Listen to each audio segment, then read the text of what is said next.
Excelerate versus DarkZero. We'll start off with our bans. DarkZero on the attacking side. And what will they ban? Is it going to be a Nomad? It's a... Ooh! Buck on board. Hello. This is a fun time. And Achieved is upset. Yeah, and that's the thing. That's more of a target ban. DarkZero run BC, right? He's literally Buck incarnate. But at the same time, we're like, nope. Okay, Achieved. but Achieved is right up there with him. Exactly.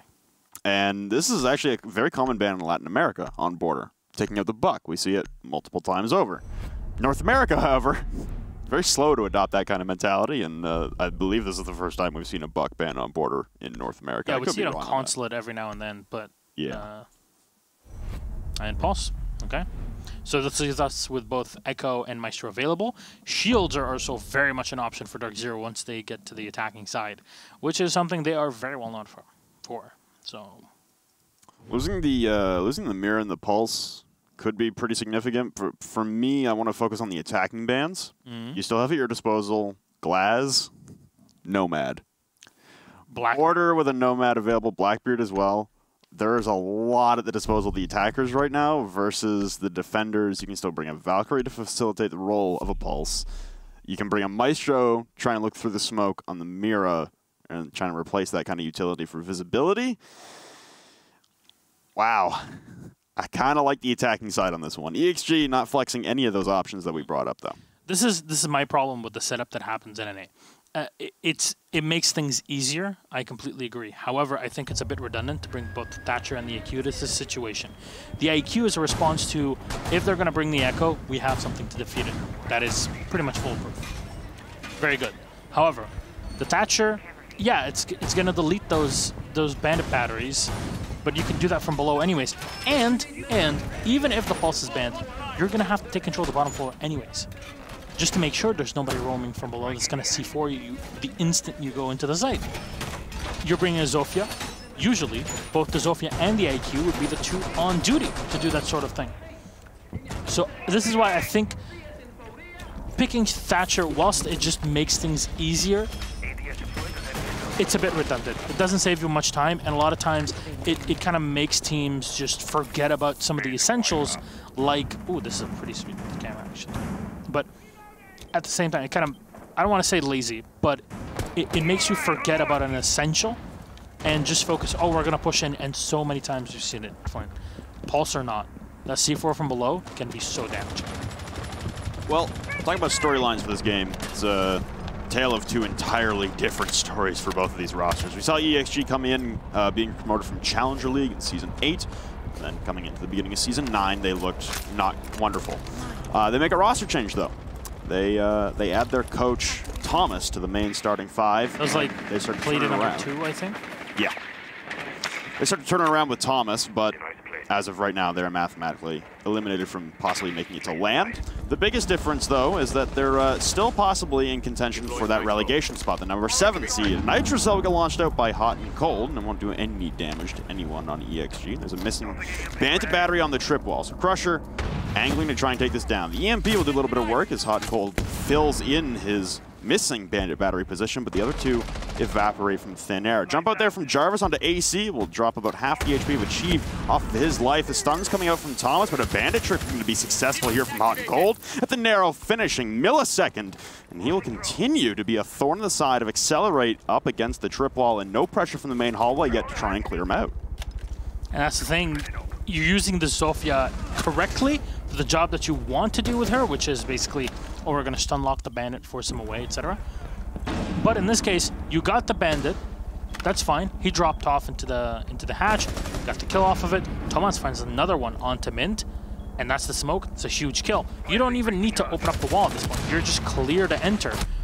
But they kind of forgot about Jarvis in this position.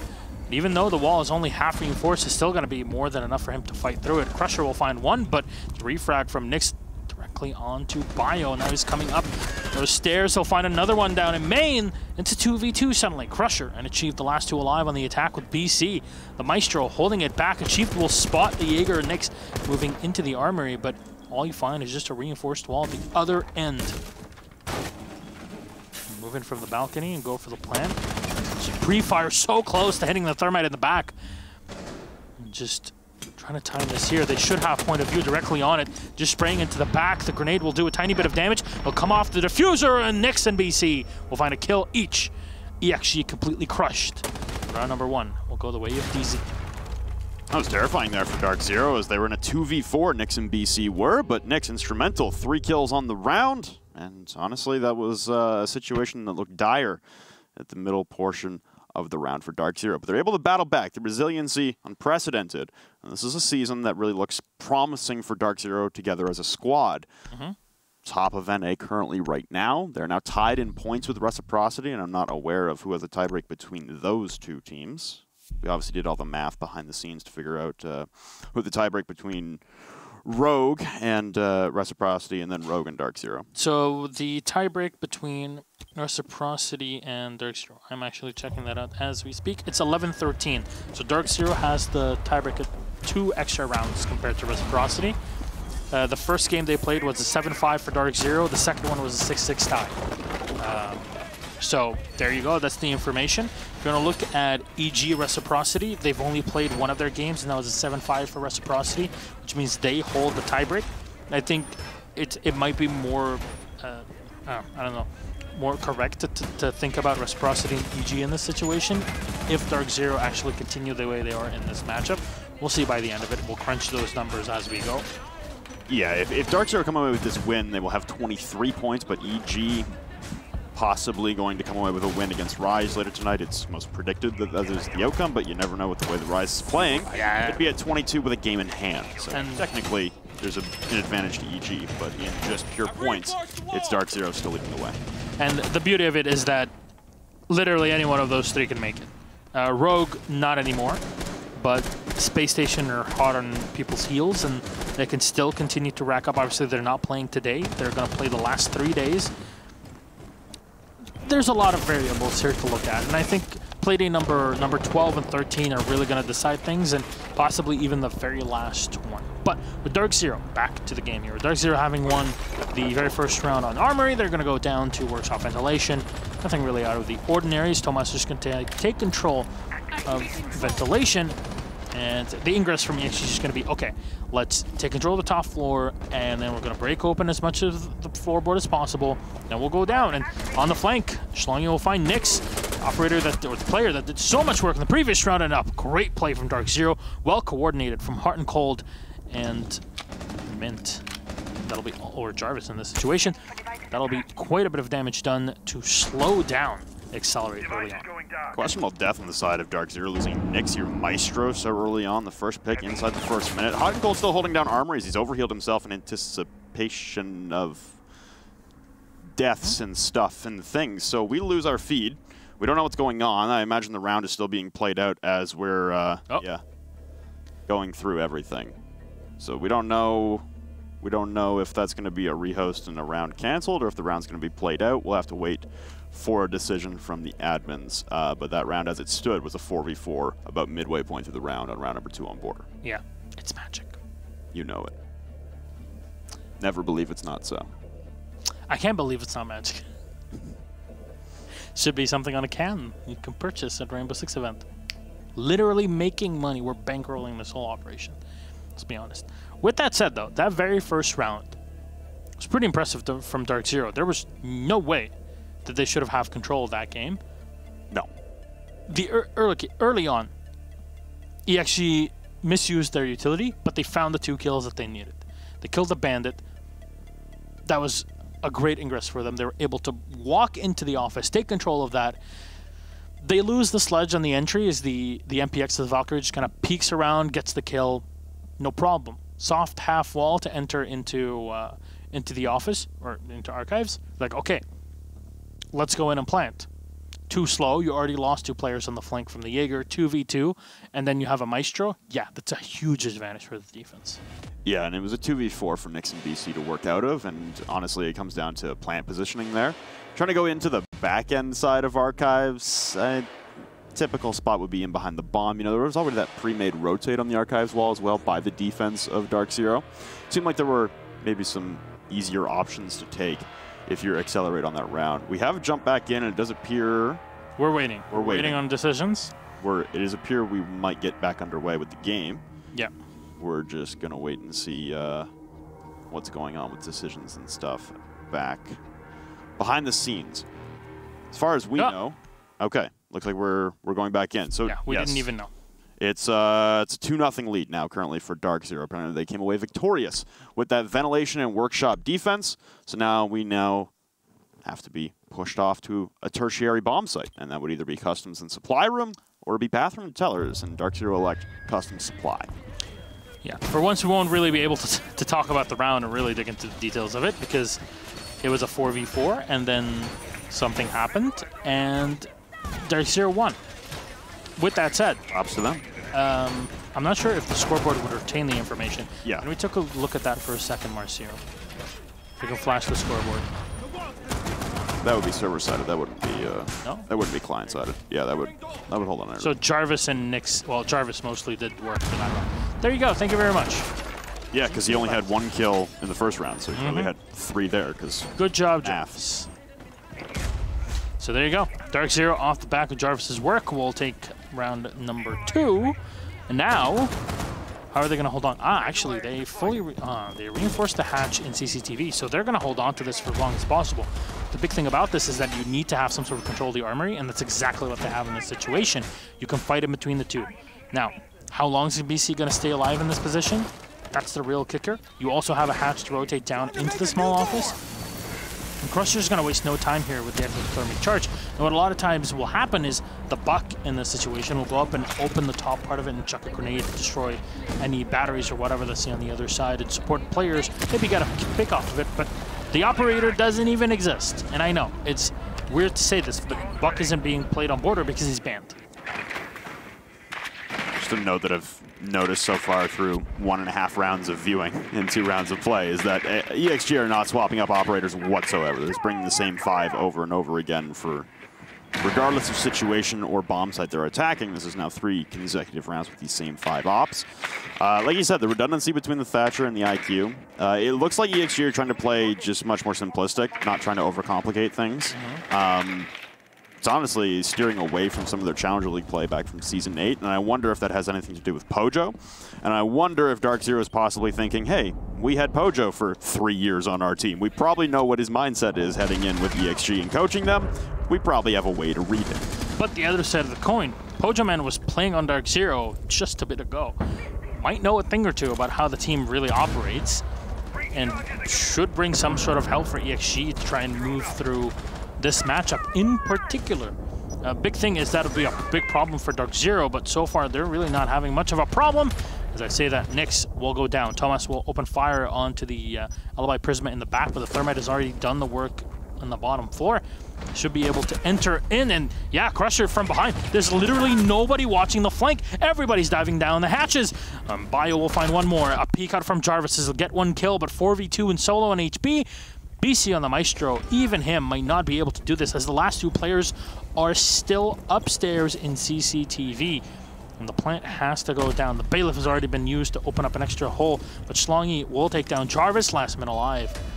It's BC, and nobody's presenting a single angle. No one's gonna peek this position, and BC knows it. Is he gonna drop? Yes, he will, and how many angles will he have to go through? There's one watching the side. He'll find the headshot onto Bio. Thatcher eliminated. 3 more to go. There's one right behind the scanner. He'll find the headshot of Achieved. On the opposite side, though, it's Crusher to peek around the beepers and find BC. A valiant effort, but just not great enough in this situation. You're diving down the hatch. There's not really many angles for you to play for. And Accelerate will take 1 round and put it on the board. Not bad. Yeah, ExG able to bring back a response. And now this will afford DarkZero the opportunity to rotate back to Armory Lockers and Archives, primary bomb site of almost every single team on the planet on border. My thing with ExG here is, so 4th consecutive round now, we are not swapping operators. And we talked about in the pregame, oh, finally, there we go. Bio's going to 6-pick, okay, for 2 and Ash. So we are staying very simple here. We are playing back to basics here for ExG. We talked about in the pregame little lead-in that there were a lot of operators on the attacking side that weren't banned out that could do a lot of damage on a map like Border and really swing the tide back in your favor.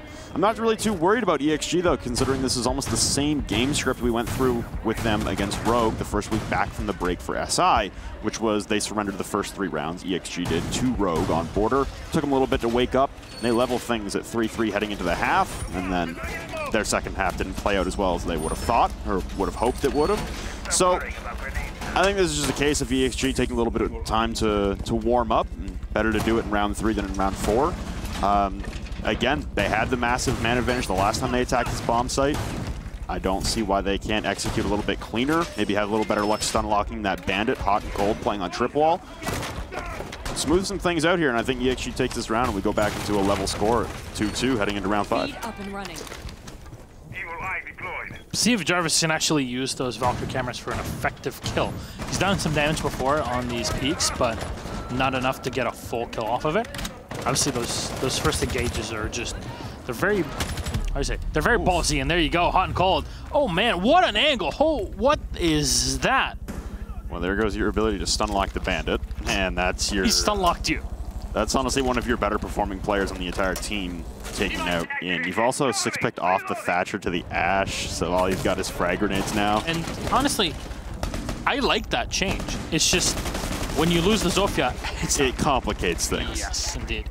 But you can still take care of the Bandit batteries from below, and that's what Bio is going to try to do from here. And this is what I was talking about with the whole redundancy. Sure, the 5.52 is great, but if you can just kill people, that's, you know, maybe even better in that situation. It really does depend. And the wall is already open. No problem whatsoever for ExG in this. Well, at least push hot and cold back, but Jarvis has that small hole to use. A lot of times you'll see Smokes playing in that position. That at least what happens in EU and in Latin America. Even if you look at EU Challenger League.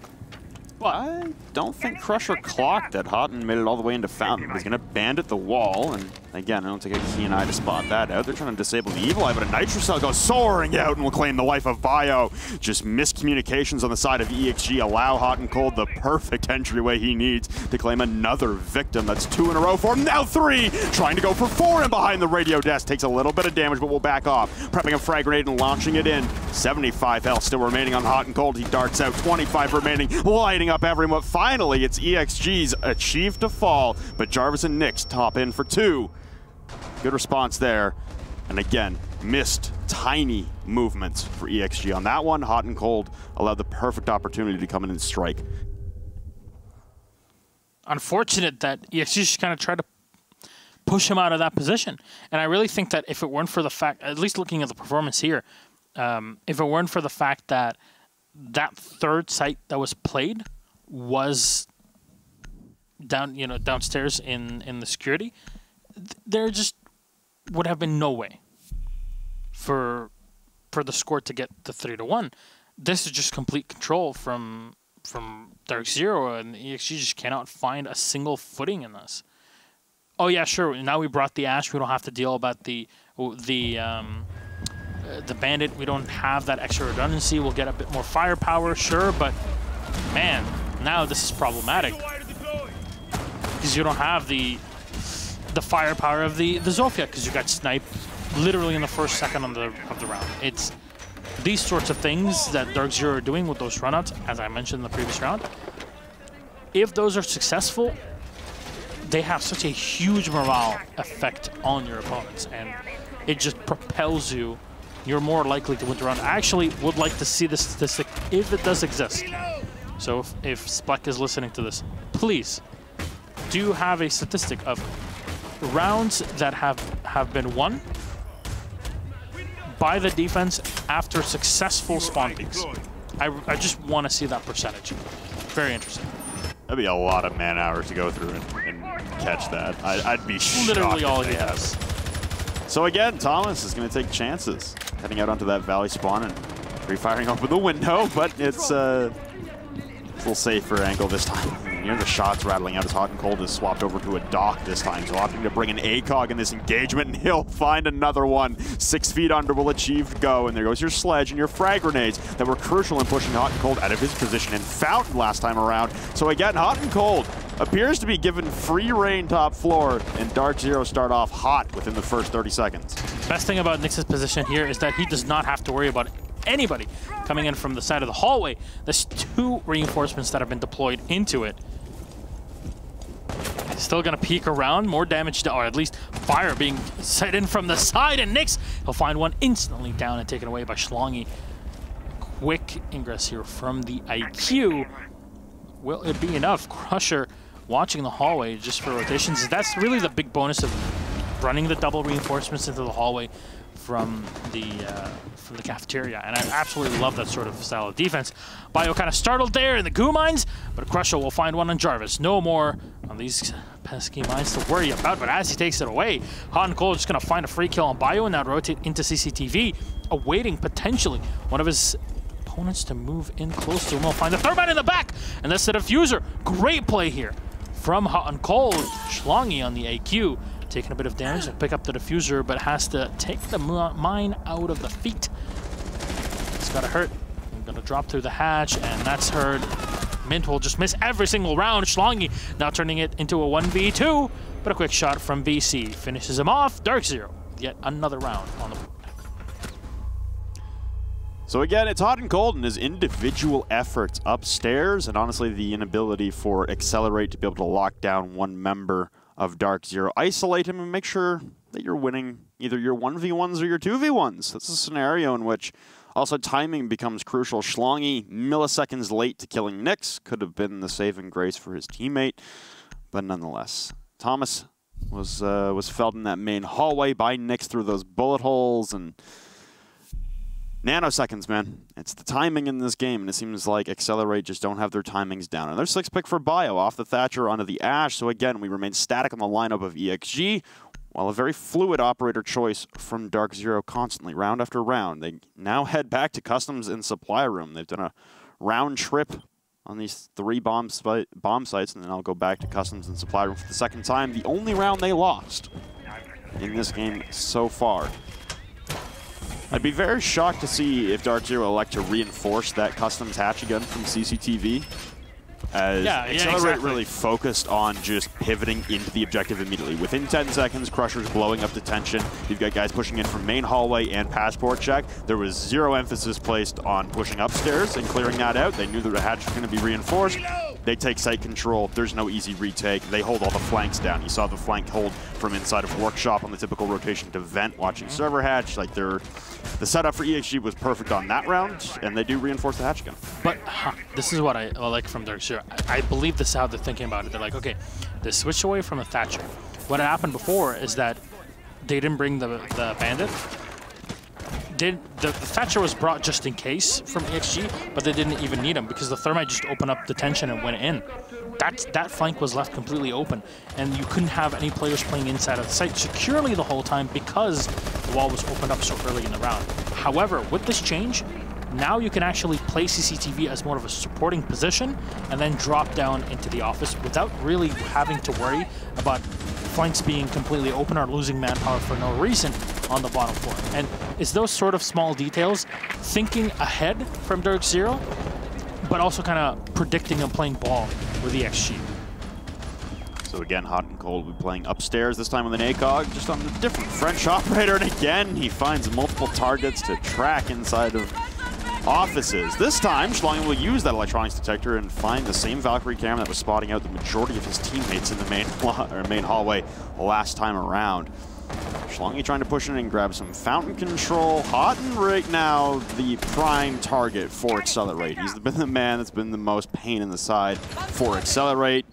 Electronic sensor through the wall. I think BC's behind the reinforcement, so he's safe for now as he's watching the cameras. And as the sledge comes out, Jarvis takes a lot of damage and has to retreat. And finally, the kill will be collected, but Mint on an immediate trade onto Schlongy. All right, you lose the IQ in this situation for the Valkyrie, a pretty even trade. The big thing, though, for the defense is losing out on the C4. That would be great to support Nyx in this position. Mint can, from below, provide a bit more support.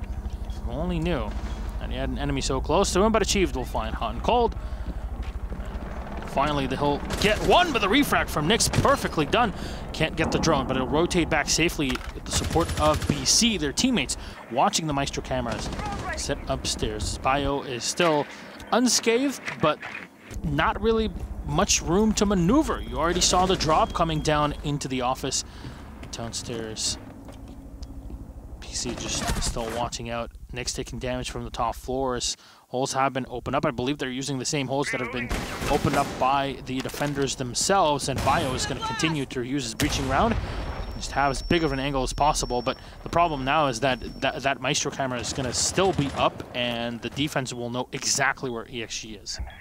Crusher's going to opt to open up the CCTV hatch as stuns from the lifeline will rain out and disorient Mint inside of the supply room. Crusher twisting, not really sure where to go right now, but the Evil Eye will have perfect purview behind Nyx as BC tries to lock down the hallway with the Alda, turning his attention away for a split second, and this might allow ExG to rush in, but Mint collects two. Bio in the immediate trade, but Diffuser surrendered inside a supply room. Still upstairs, Bio will drop the CC hatch as BC turns away at the most inopportune timing. Flixen turns in behind the security detectors, turning to the corner, there's no time left. Collects the kill onto Nyx, but it's DarkZero coming away victorious and head into the half. 5-1 advantage on border.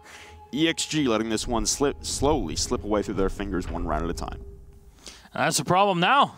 5-1 at the half. DarkZero in complete control. I'm really curious to see how DarkZero run their attack, at least looking at their operator builds, because of how rigid things were on ExG. The only really major change they had was moving away from the Thatcher to the Ash, right? Yep. Maybe there would have been better things or different things for them to use in that situation. In general, it's just DarkZero being able to kind of roam around and adapt to their opponents. You saw the first unsuccessful hold that they had downstairs in Customs.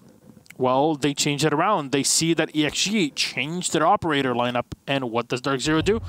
They do the same. They make sure that their flank is locked down completely. These small adaptations end up having massive implications on the round. From a 3v1 or 4v1 at the end of the round to basically complete control on your side, 3v1 for the defense. These small things really end up having a big effect. Same double reinforcement with the bulletproof camera being brought out by the Doc Schlongi. It's another one of those big reasons of why we want to bring the Doc. And again, the alibi. The operator can bring a decent chunk to the table, but it really does depend on how you end up playing her. I'm kind of intrigued because there's quite a few things that you can do with her. Achieved with a, I'm not sure about the peak, but there you go. At least we'll verify his cameras and make sure they're up and ready to spot DarkZero moving into the map. Looks like Mint has spotted out that Valkyrie camera nice and early over by the default camera pole. So we've seen a game like this. Well, I mean, we've seen the first half of a game like this quite recently. It was Rogue versus SSG on this very map on border a few weeks ago, in which it was Rogue that went up 5-1 on border.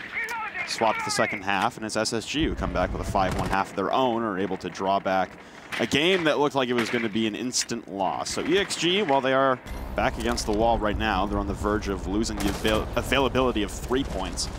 And ExG DarkZero 1 round away from clinching at least 1 point in the contest. And very different operator selections, not even electing to bring the Thermite, only electing to bring the Hibana. But this soft wall on Armory Wall will be nice and easy to open up there for Nyx with the remote detonation. He's able to land a shot onto the shoulder of Bio, and Schlongi overheals himself, I imagine anticipating some sort of engagement. Yeah, he's peeking all the way from behind the printer inside of offices. Another stretch out here from Bio. He's going to go prone behind the half wall. He's waiting for a harder angle to be held from Nyx. And Nyx, oddly enough, running the G36 with the ACOG. A few players have done that. We've seen it in Europe. We've seen it also with Rampy, for example, with Space Station. And it's done a decent chunk of work. It just really does depend on how you would like to play this. Actually, you see the two Prismas that have been set inside, and DarkZero kind of ready for a rush, I want to say. Are there any reinforcements being played here? They'll move in. All three Prismas are actually set in CCTV. So great clear here from DarkZero without needing to use too much utility, but there's at least one smoke that used, and achieved from below, again hitting the C4 so well. But now, point of view into Fountain, nothing being found. And Nyx will just open up the side of the wall into the armory. Completely left soft by the defense. Now drones are coming out to try and scout things out. A bit too late as we hit the 45-second mark. The round is nearing its end. These EMPs are being thrown everywhere. Mint will find achieved. At least that's one of the flanks you won't have to worry about anymore.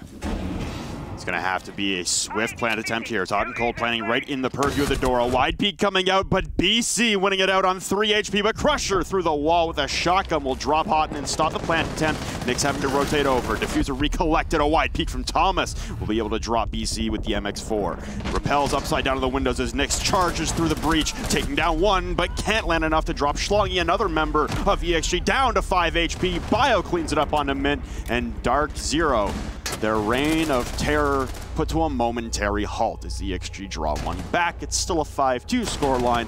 We saw a defensive half in the first half on the side of DarkZero. Could it be the same for ExG? We'll see if the trend continues here. DarkZero need to secure themselves at least the 6 rounds. I'll guarantee them a point at the end of the day. At least to try and stifle EG. They're holding on to the first or second place. Obviously, each one of them will get you to land. But on top of that, you're also looking for the highest seed possible. I mean, we're looking at if you're the second seed, you might be facing Team Empire. You know, but these are some of the things that you really want to make the chance of them happening as minimal as possible. So you kind of have to put them into the back of your head in consideration. But DarkZero will have to attack the workshop. And what are they bringing for the change? The Capital. That's really the big one. Otherwise, we'll see similar lineups to what they had before. ExG still on the dock. A very vanilla lineup. If you look at all the operators, if you're confused, this was pretty much what was run back when this map was introduced back in the day. But it works. And that's the big deal about it. Though, Valkyrie's been pretty important, and not only doing the work with the Nitro Cell, but the camera collection, the information being collected by the cameras is also very key. Both teams have been able to kind of do quite a bit of work with it, right, Phil? Yeah, and I mean, that's achieved in a nutshell, honestly, and it's his C4 play that really is so signature. I don't know if you remember the one where it's like 3 C4s used, 3 kills in a row. Like, it was absolutely beautiful. ExG playing on border specifically. It was beautiful to watch that coordination. And that's honestly, that's their team in a nutshell as well. They love utilizing the lethality at range from those Nitro Cells. It's a topic that Ranger actually touched on in the interview, actually, after the game that we just talked about there, which was the Rogue and ExG game on border, in which Tristan said that it might be a little predictable at times, to know, and it's not as reliable as well. You can't always bank on it garnering you 2 kills, but hey man, ExG still find a way to make it work. It seems like they've tailed off a little bit of how much they depend on those Nitro Cells since Pojo's come over, so I think an alteration of strategies and, again, streamlining things. It seems like ExG are really just trying to go back to basics for a while until they figure everything out with Pojo. Here the X-Kairos going off in the back. DarkZero kind of have made themselves an extra way in. And that's now Nyx coming in from below through jail into customs area. Achieved will try to combat that in just a bit once they butt heads. I wonder if there's going to be a drone to help him out. That'll be him droning for himself, which is not always a great position to be in. He's going to be able to spot the Valk in the back. Oh, she ran away at the last second, so won't be able to spot Achieved. Yeah, he's just going to play in the back by the toilets. Schlongy will continue to watch the cameras downstairs. DarkZero kind of taking their time, but they need this because this is allowing their top-tier fraggers to kind of put themselves in better positions, not only to set up kills, but also to set up their utility before entering the site itself. It's a little concerning for me seeing DarkZero move so slowly on the attacking side. Obviously, you have 3 minutes, might as well use them all, but we're talking about site executes and conversions coming in with the dying 30 seconds of the round, with a lot of members of the defense on ExG still alive. Bio is going to keep quick peeking these kill holes on the side of the workshop wall until Mint turns the corner and tries to put an end to it. You've also got Nyx inside a supply room, staring down the barrel of Crusher, who's now been overhealed himself. There's been a lot of reliance on those Doc Stim pistols, and Achieve will cut through Mint. He tries to turn the corner. Nyx, though, in a trade at the server door, goes for 2. This G36 cutting through. And there's another one for Nyx. He's got a 4th one at his doorstep, but Thomas will decapitate him. A plant going down by Hot and Cold. And now, as the asphyxiating bolts are out, Thomas, finally, Hot and Cold will have to pull off the plant to acquire the kill. But a Nitro Cell onto the castle barricade and a rotate coming out from Achieved in a 1v3 in the dying moments of the round yet again for DarkZero. And still no plant to town coming out until just now. Turning the rotate, though, BC from above will be able to shut it down in its tracks, and Achieve will fall. ExG surrender the possibility for a win, and DarkZero guaranteeing himself another point in this fantastic season they're having. Just G36, R4C doesn't matter. As long as you put yourself in good positions, and as long as you're as good a player as we just saw with those peaks from Nyx, yeah, it doesn't matter what he has in his hand. 6-2 to guarantee 1 point at the end of the play day minimum for DarkZero. They're kind of making quick work of Accelerate. Yeah, this is a very different Accelerate that than we saw a couple weeks ago in their game against Reciprocity. It feels like DarkZero just aren't falling into the same bait trap that Accelerate were setting for Reciprocity in that game, where it was Reciprocity were getting quite antsy, and they were taking gunfights, and in all honesty, they probably shouldn't have. If you manage to lose the majority of the rounds on the defensive side on Clubhouse, something's clearly going wrong, and Accelerate were able to take full advantage of it in that game. DarkZero, though, in this game, they're not making any of those mistakes. They're playing pretty flawlessly. Honestly, their defensive halves were a masterpiece. Their attacking sides, they come down to the wire. They are nail biters, but they're still able to convert. And it comes down to those little 1v1 scenarios. And honestly, Nyx in that round, a huge catalyst. Well, see how ExG try to play against this one. They're going to go back to ventilations, as we saw in the previous round. Same setup, and even counting the black eye positioning there, as you saw. Chief setting up, and also had in the previous round. Schlongi watching it for most of the time as well, allowing him to move around it. The odd thing is that, I say odd, but it really just is an odd thing specifically for Schlongi, because a lot of times you'll see him playing the role of the Jaeger, right? But none of that is being run at all by the defense here. Mostly because maybe they're not really worried about grenade play to come out from DarkZero, just because, oh, Buck's not here. DarkZero don't really run the sledge as much as the Buck.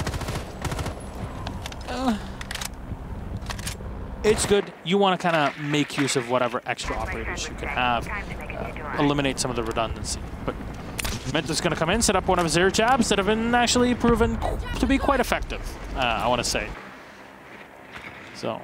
Yeah, it's an alteration to the DarkZero lineup that we haven't really seen so far, which is, we still saw Jarvis swapping up from the Jacket to the Capital, which was changing up your smoke operator. And obviously, these asphyxiating bolts did a little bit of work last time on Thomas inside of ventilation, but now this is a secondary swap to an all-new operator with a different utility, and a pre-fire peek there from Thomas as he stretches out from behind the half wall to evade those asphyxiating bolts coming in and pushing him out of his position. He's able to collect the kill into Hot and Cold, but not before Hot and is able to detonate some X-Kairos pellets onto the wall. Jarvis, though, trade onto Thomas, but Schlongi peeking out again. Aggressive angles and aggressive stances being taken by the majority of Accelerate, and they're winning out a lot of their gunfights here. 2 players away, one of them your only hard breacher. Damage has been done, though. You have the extra angle that you can now use to watch into Armory, so that's a big deal for DarkZero. BC also has a perfect position through the other angle that was opened up already by the X-Kairos to look all the way down into the office. Mint's going to take his time to kind of move in from below, and there's still quite a bit of time on the clock. He's going to set those up for air jabs. It's going to be great if you can hold down the east stairs so you don't have to worry about flanks once you get down to business. Jarvis is going to move in. Soft wall on the side. There's also a breach charge going to be set up here from the Thatcher. It's a kill from Schlongi, though, very, very quick, and Jarvis will miss the hit on the Bandit as he peeks away. C4 thrown right into Jarvis will connect. And Mint now all on his own downstairs. Here's the Valkyrie above, and you see her face! Okay. Well, it's not going to last very long as Achieve will finally lock it down from the balcony, but hey, you never know. It might have been an aspect ratio issue on his client side. Might have been I don't know. Positioning of heads should be pretty universal, but maybe there's an aspect ratio issue there. Interesting thing. You touched on the Nomad drop. Yeah. In the second half, which is the only time that you had Nomad available. Yep. In any one of those DarkZero games, it's only been banned once. Okay. So DarkZero kind of been warming up to it. Well, I think when you see DarkZero and you have the option to ban an attacker, your first thought is, oh my god, don't let me play them with a shield. Yes, I clearly agree. Kind of understandable how Nomad slips through the cracks there. No shield being banned out in this game either. Accelerate banned the Ying. Hey, we just talked about shields in DarkZero. Hey, speaking of the devil. That's usually what happens. Like, okay, we're frustrated. We don't know what to do. Let's bring out our shield. And that's fair enough. With the shield play, you need to kind of clear out the top floor, or, well, clear out the bottom floor for your top floor attack, which is exactly what's going to happen here because you're at the armory. If you don't kill the Valkyrie downstairs or the bandit, whoever is roaming or has C4s, you're going to have a bad time. Well, I think that this Montaigne coming out from Mint is a direct response to the last round that ExG just had, in which they stood and fought and took every single gunfight imaginable, and they won like 90% of them, which was pretty impressive, honestly. They got very aggressive and took peaks that caught DarkZero quite off guard. I think this Monty is honestly meant to be a bullet sponge and say, yeah, okay, you can play the aggressive game, but you're not getting a pick on us. And now you got to peel back and play more reserved and play more strategic, and that's what we'll get you. Because it's DarkZero coming out with the late round, honestly. And a lot of these rounds, whether it's been on their defensive side or on the attacking side, last minute is where their strategic mindset comes into play, and they can roll on you.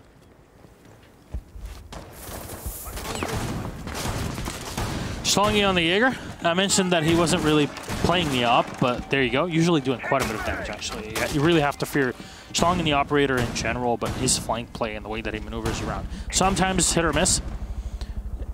You know, it's just sometimes it fails spectacularly, and sometimes it collects a 3K that wins you the whole round. It's been actually leaning more towards winning than messing things up recently. He's got the new skin on. I love it. I love all the shoot my papillon.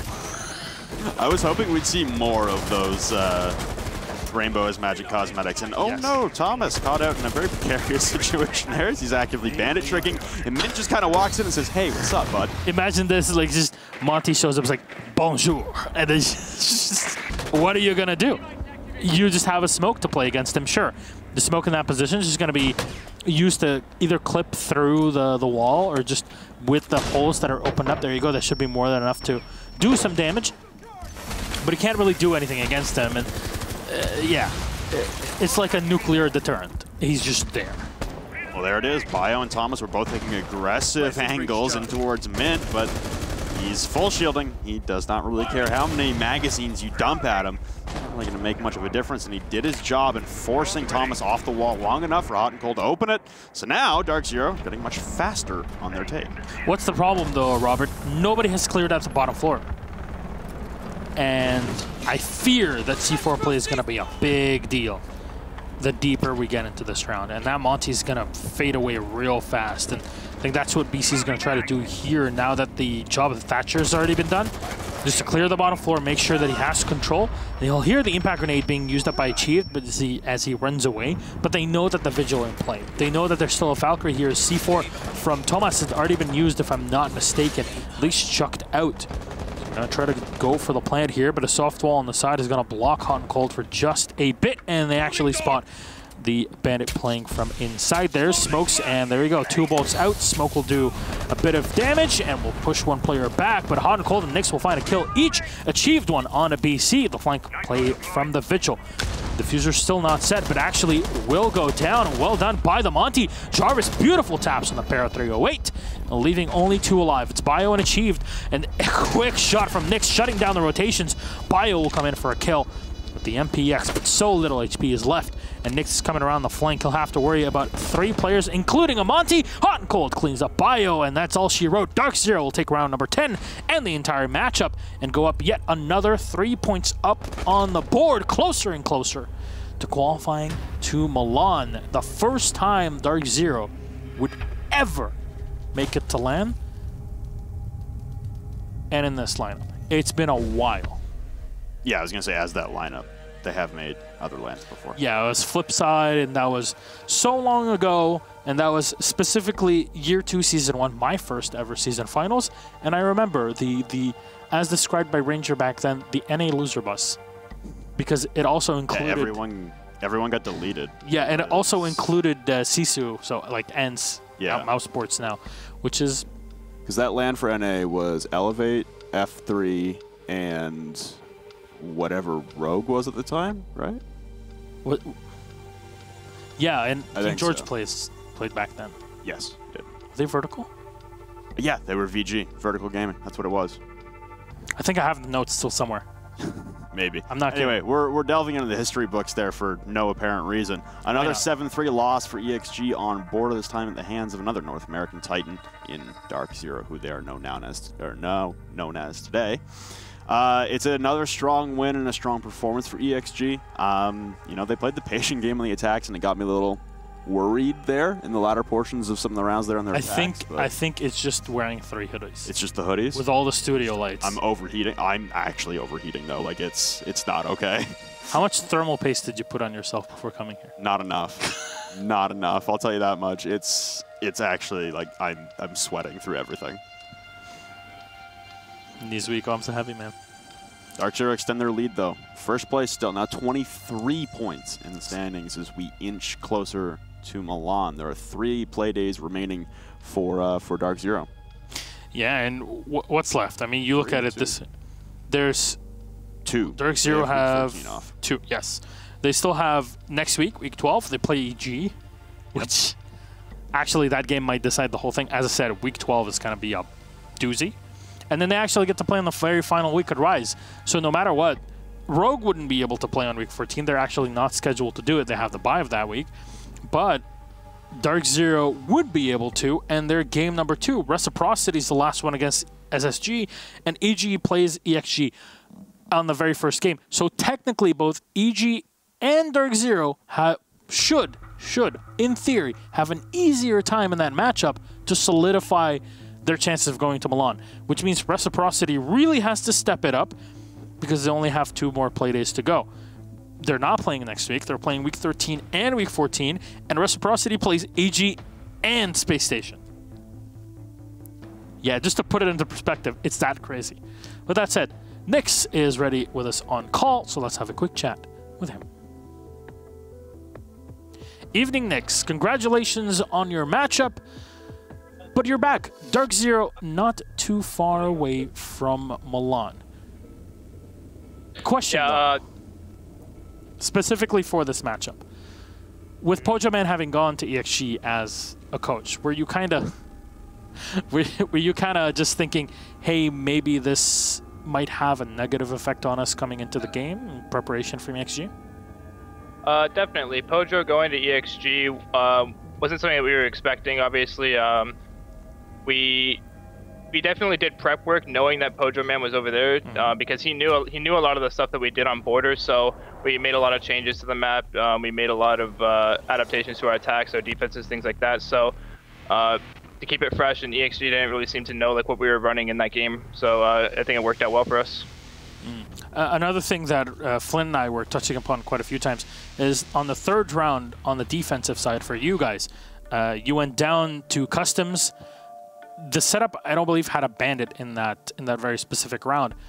You know, with Buck being banned out, the Thermite was also in play from the attackers. They also had the Thatcher just in case there was a bandit being played there, and the Thermite just kind of opened up jail and had a flank completely open for him. And because you reinforced that hatch up in CCTV, the rotations were kind of botched, I guess, in that situation. Were you expecting the adaptation from ExG to happen for the next time you got to play the round, or was it just you looking at their lineup as it changed from the Thatcher to the Ash to run the Bandit and still reinforce that hatch in CCTV? So the first time that we ran that setup, we definitely got caught off guard because like you said, our rotations were poor. They cut off all our angles, things like that. So the next time we went there, made a call. He's like, hey, I'm just going to take the Bandit here and maybe slow down their presence on site. And I think Hot got a few picks upstairs that really helped us. And then Mint on the Bandit in sight. definitely slowed them down. So making that adaptation was just so that we could have more site pressure and just basically not give them full map control and allow us to move around, make good rotates and help each other effectively. And a final question: you were down to that 4v2, I believe, in the very first round, defense and armory.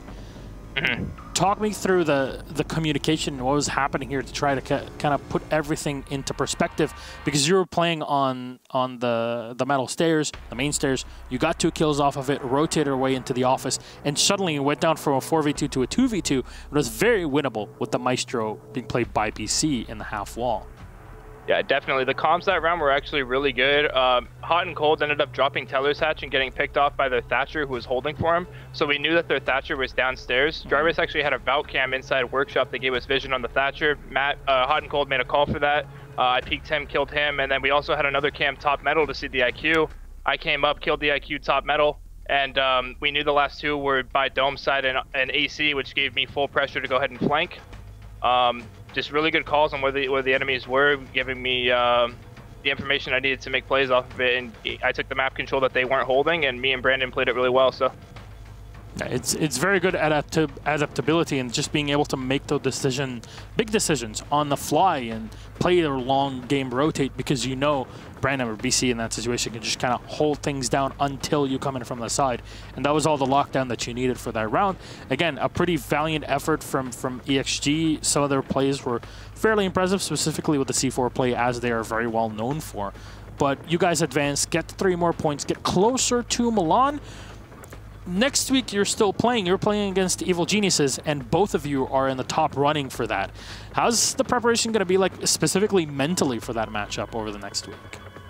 We're just going to keep going and doing the same things that we do every week. EG is definitely a tough opponent, but we're going to take it the same way that we take any team, prepare the same way, and hopefully come out and play a good game. So, quite a bit of border gameplay for you to watch from EG, specifically with their matches versus Rogue, to kind of prepare over that and see what might happen. Well, we've yet to see what map they play against Rise. That's their upcoming matchup. But with that said, anything you'd like to say to the fans at the end of this victorious day? Just thank you to all our supporters. We're definitely grinding to make sure we can get that land spot secured, and thank you for everyone that's always been with us since day one, and even new supporters that came in and support us daily. We all appreciate the love and support, and we just hope to keep playing well for you guys. Thank you. All right, well, thank you very much, Nix. Congratulations again. We'll see you next week as DarkZero takes on Evil Geniuses. Good night. Thanks, Milosh. No April Fools there. No. I mean, Houghton kind of showed up for a second in the background, but that was about it. Yeah, no, again, same kind of mentality for DarkZero. It's week in, it's week out, it's routine for them at this point. We'll come in, we'll win. Every now and then, we'll lose like last week versus Space Station. But yeah, it's not just coming in and win. It's come in and continuously perform at a top tier level. It's the repetition and it's the expectation of competition from DarkZero that we've had for about a year now. You talk about Season 8. They were in first place from week 3 to week 12 in Season 8. And then, yeah, they came out and lost against Rogue in the do-or-die match. But again, we're in a position where we see DarkZero continuing their run and continuing to look like one of the best teams, if not only in North America, in the world. Yeah, we'll see how that converts to their later points in their matches coming up in the next few weeks, and maybe qualification into Milan. And then bigger than just playing online, how do you now perform online? These are all questions that we await to be answered within the next few weeks. We're getting so close to those finals and to the end of the season. With that said, that's game number 2 done and dusted. Rise Nation versus Evil Geniuses will be coming up in just a bit.